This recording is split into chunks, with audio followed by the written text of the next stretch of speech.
میں ہوں سلمان رشید اور یہ ہے ایک مسافر کی دنیا۔ نہروں کی بات ہو رہی تھی تو ہم نے کہا کہ ایک نہر کی داستان آپ کو اور سنا دی جائے۔ وہ اس نہر کو اب ہم کہتے ہیں اپر سوات کینال، اور وہ دریائے سوات سے نکلتی ہے سوات کے علاقے میں۔ یہ نہیں تھا کہ سوات ندی سے پہلے کوئی کام نہیں کیا گیا تھا۔ 1885 کے اندر انگریزوں نے یہ جو ریاست دیر تھی وہاں پہ انہوں نے ایک نہر کھودی تھی سوات ندی سے ہی نکال کے، اس کا نام انہوں نے لوور سوات کینال رکھا تھا، اور وہ تھوڑے سے علاقے کو سیراب کرتی تھی۔ وہ دراصل مسئلہ تو یہ تھا، انگریز چاہتے تھے کہ چارسدہ، مردان، سوابی کا یہ جو علاقہ ہے یہاں پہ پانی پہنچایا جائے۔ یہ نہیں تھا کہ یہاں پانی نہیں تھا، یہاں بے شمار ندیاں گزرتی، کیونکہ جسے سب مونٹین ریجن کہتے ہیں، ساتھ میں اوپر مہابن کے پہاڑ ہیں اور اس طرف سوات کے پہاڑ ہیں، دیر کے پہاڑ ہیں، تو ندیاں تو بے شمار، چھوٹی چھوٹی ندیاں بہت ساری آتی ہیں۔ اور پہلے مڈل ایجز سے ہی، ارلی مڈل ایجز سے ہی، یعنی آج سے کوئی 1200 سال، 1500 سال پہلے بھی یہاں پہ نہریں بنائی ہوئی تھیں لوگوں نے۔ بلکہ کچھ نہریں تو ایسی تھیں جن کے نام جو تھے وہ جو جب 18ویں صدی کے اندر احمد شاہ ابدالی کا یہاں پہ ذرا عمل دخل تھا، تو جو اس نے یہاں گورنر بھیجے ہوئے تھے وہ ان کے ناموں کی نہریں ابھی بھی نام یاد ہیں لوگوں کو وہاں پہ، کہ جی یہ نہر یہاں پہ چھوٹی سی ہوتی تھی جس کا یہ نام تھا، وہ نام تھا، اور وہ سب وہ صدوزیوں کے جو گورنر تھے وہ تھے۔ تو یہاں پہ آبپاشی تو ہو رہی تھی، لیکن انگریز چاہتے تھے کہ یہ جو یہ ہیں یہ چھوٹی چھوٹی نہریں ہیں اور پیرینیل نہیں ہیں، یعنی سارا سال نہیں چلتی ہیں، دریاؤں میں، ندیوں میں پانی آتا ہے تو چلو ان سے نہر نکل آتی ہے۔ تو یہ جو یوسف زئی میدان ہے، اور یوسف زئی میدان یاد رہے کہ مشرق میں دریائے سندھو ہے، مغرب میں مردان سے تھوڑا مغرب تک یہ آ جاتا ہے، شمال میں مہابن اور سوات کے پہاڑ ہیں، اور نیچے ساؤتھ کی طرف آپ کئی گرینڈ ٹرنک روڈ تک آپ سمجھ لیں یہ یوسف زئی پلین ہے۔ اب تو بہت امیر علاقہ ہے کھیتی باڑی کے حساب سے، تو انگریز اس کو پہنچانا چاہتے تھے۔ وہ جو لوور سوات کینال تھی، وہ جو لے آف دا لینڈ تھا وہ اوپر نیچے اس طرح سے تھا کہ وہاں سے پانی جو تھا وہ اس علاقے میں پہنچ نہیں سکتا تھا، وہ اس طرح سے وہ چھوٹے سے علاقے کو صرف سیراب کرتی تھی، جس کی وجہ سے پھر یہ اپر سوات کینال کا انگریزوں نے شروع کیا کام۔ وہ جان بینٹن کو بلایا گیا، یہ وہی جان بینٹن ہے جس نے وہ مارکت الارا کام کیا تھا جیلم کے اوپر، کہ اس نے کہا کہ جی یہ ایسے جو خم کھا کے نکلتا ہے دریا، تو یہاں پہ پونڈ بنا ہوا ہے گہرا، اس سے اپر جیلم کینال نکال لی جائے۔ تو وہ آیا یہاں پہ سروے کرایا اس نے، اور اس نے کہا کہ جناب یہ جو سوات ریور آ رہا ہے نا، بٹخیلا کے نزدیک جو امان درہ کی آبادی ہے، امان درہ کے نزدیک بھی یہ ایسے ہی خم کھاتا ہے، بائیں کنارے سے گھوم کے پھر سیدھا ادھر کو چلا جاتا ہے۔ تو اس نے کہا کہ یہ جہاں سے گھوم رہا ہے نا، وہاں پہ آپ ایک چھوٹا سا ویئر بنائیں، اور اس کا بیڈ بھی بہت مطلب زیادہ چوڑا نہیں ہے، تو 2-3 گیٹ ہی آپ کو چاہیے ہوں گے، اور نیچے نہر کے لیے آپ ایک گیٹڈ ریگولیٹر بنا دیں تو نہر نکل پڑے گی۔ 1909 میں اس نے یہ اسکیم جو ہے وہ فلوٹ کر دی۔ اچھا، اب سوال یہ تھا کہ یہ تو مالاکنڈ پاس آ جاتی ہے رستے میں، نہر تو آپ کھود لیں گے، وہ مالاکنڈ پاس کے پہاڑوں میں سے کیسے گزرے گی؟ تو پھر اس کے لیے ایک مائننگ انجینئر تھا، GL بل اس کا نام تھا، وہ بل نے بلایا گیا کہ آ کے دسو۔ وہ بل نے آ کے ایک سروے کیا، اور اس نے بتایا کہ جناب یہ جو آپ کی جو شارٹیسٹ روٹ ہے، شارٹیسٹ پاسبل روٹ ہے، آپ کو ٹنل کے ذریعے نکالنی پڑے گی نہر نیچے میدانوں تک، اور جو چھوٹے سے چھوٹا جو رستہ ہے وہ کچھ تقریباً 3 میل کا پڑے گا۔ تو ایک 3 میل کی ٹنل مالاکنڈ کی پہاڑیوں میں سے کھود کے نیچے یوسف زئی پلین تک پہنچانی ہوگی۔ تو جناب ادھر وہ ان کے گیٹ اور ریگولیٹرز کا کام چالو تھا ادھر اپنے ندی سوات ندی پہ، اور ادھر یہ جو نہر کی کھدائی کے ساتھ ساتھ ایک ٹنل کی کھدائی بھی چالو تھی، اور ٹنل کی کھدائی کے لیے لوکل جو پختون لوگ تھے وہی آئے ہوئے تھے، اور یہ پختون وہ تھے جنہوں کو بڑا تجربہ تھا، انہوں نے بلوچستان میں جو ریلوے کی سرنگیں کھودی ہوئی تھیں یہ وہاں کا تجربہ ان کے پاس تھا۔ لیکن اب ریلوے کی سرنگ جو ہوتی ہے وہ تو بڑی ہوتی ہے، وہ جب آپ کھدائی شروع کرتے ہیں تو پھر آپ اندر مشین بھی لے جاتے ہیں اور بندہ کھلا ہوتا ہے، کھڑا ہو سکتا ہے۔ یہ تو چھوٹی سی ٹنل تھی جس میں بندہ سیدھا بھی نہیں کھڑا ہو سکتا تھا، بڑا کلاسٹروفوبک سا تھا، یعنی سیدھا اگر کوئی کھڑا ہو رہا ہے لمبا تڑنگا آدمی تو شاید کبا ہو کے ہی کھڑا ہو سکتا تھا۔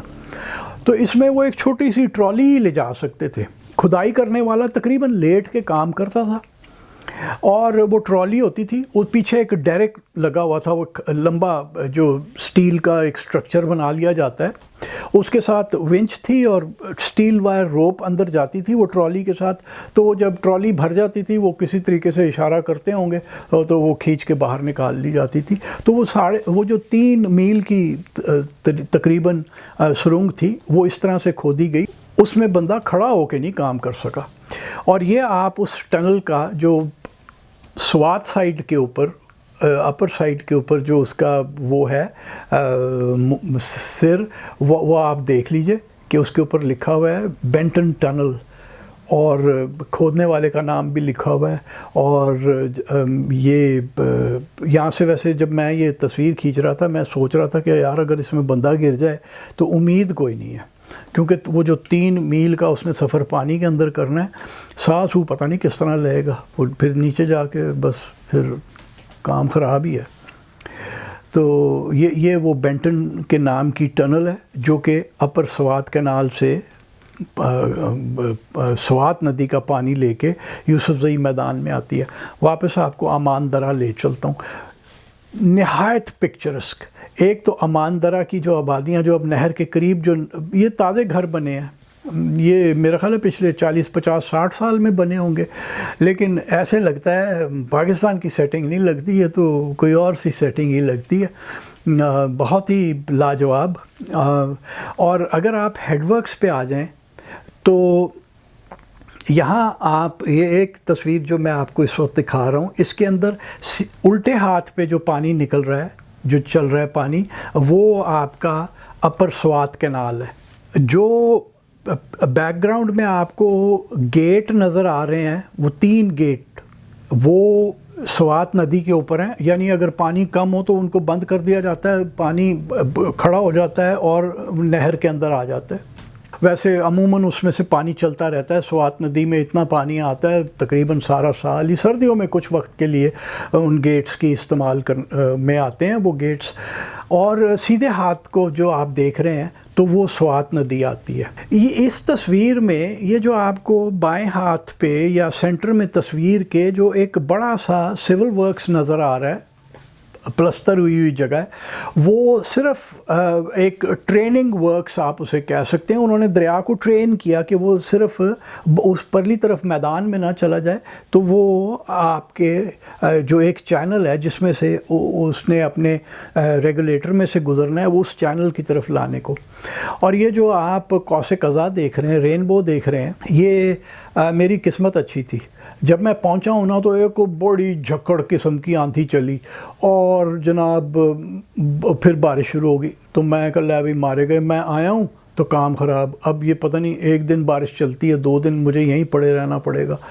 لیکن وہ نا آنن فانن وہ جھکڑ، بارش ہوئی تھوڑی سی اور وہ جھکڑ چلا گیا، اور اس کے بعد سیٹنگ بڑی کمال بن گئی۔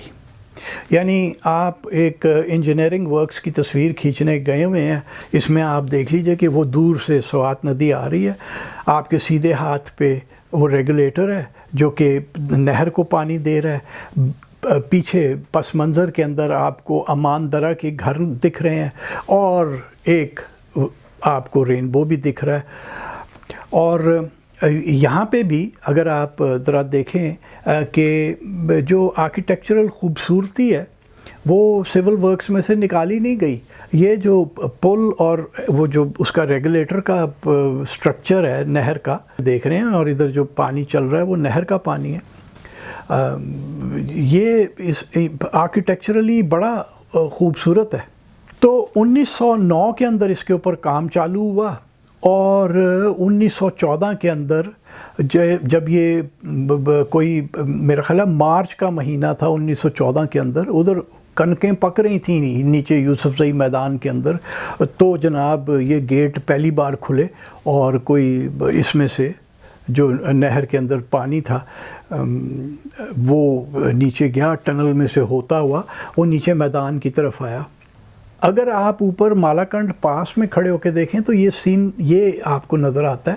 یہاں پہ وہ نہر جو ہے وہ ٹنل میں سے نکل کے آپ کو اس تصویر میں نہیں نظر آ رہی، کیونکہ وہ پرے بیک گراؤنڈ میں ایک چھوٹا سا چینل ہی دکھتا ہے، بڑے غور سے دیکھنا پڑتا ہے. وہ ادھر سے ہو کے جا رہی ہے سیدھی آگے.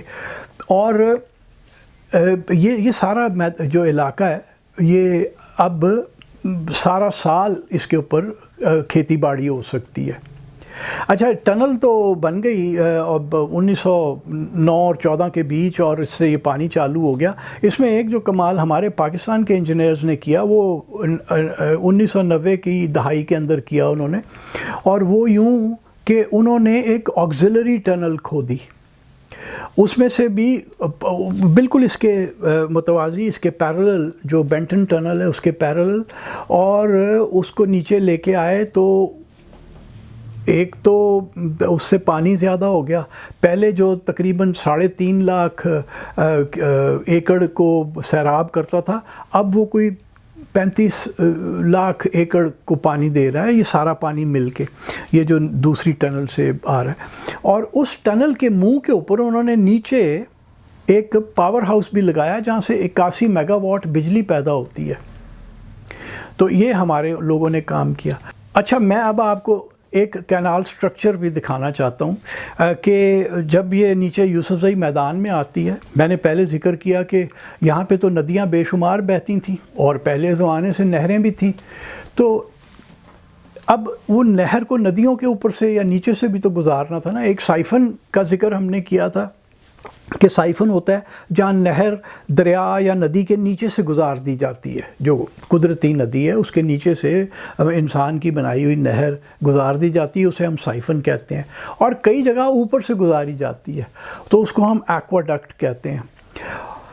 تو یہاں یوسف زئی میدان میں 3-4 ایکواڈکٹ ہیں. جو مجھے سب سے خوبصورت نظر میں آیا تو وہ میں نے کہا آپ تک پہنچا دیا جائے. یہ وہ ایکواڈکٹ ہے، اس چھوٹی سی ایک ندی ہے.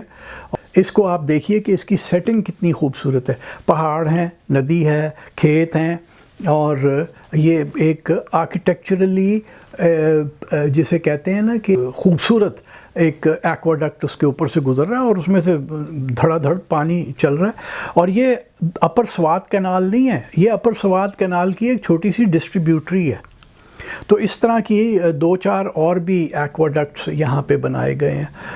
اور جیسا کہ میں نے کہا کہ یہ جو یوسف زئی میدان ایک آبلونگ سا بنتا ہے، مشرق میں ریور انڈس، مغرب میں آپ سمجھ لیں کہ یہ اپنا مردان شہر سے تھوڑا سا مغرب کو جا کے ایک آپ اگر نارتھ ساؤتھ لائن لگائیں تو وہ شمال میں نارتھ میں مہابن اور سوات کے پہاڑ، اور یہ جو نیچے گرینڈ ٹرنک روڈ ہے آپ کی، وہ یہ جو ایک مستطیل بنتی ہے.